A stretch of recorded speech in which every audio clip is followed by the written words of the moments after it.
How to draw cricket bat? We'll begin by drawing two parallel lines. Then we'll connect these two lines with a curve, and on the top we'll draw two more parallel lines, but this time these two parallel lines are close to each other.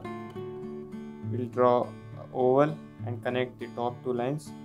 Then using straight line we'll join. Once we finish this,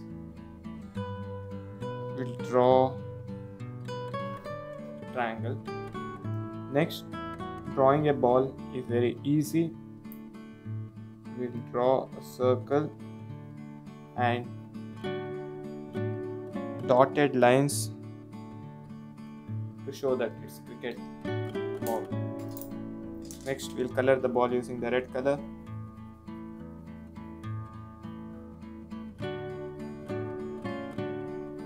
And the bat using yellow.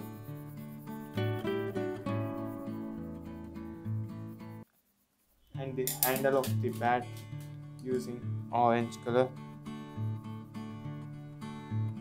We'll add few details on the ground and using the pen we draw a line, and that's how you draw cricket bat.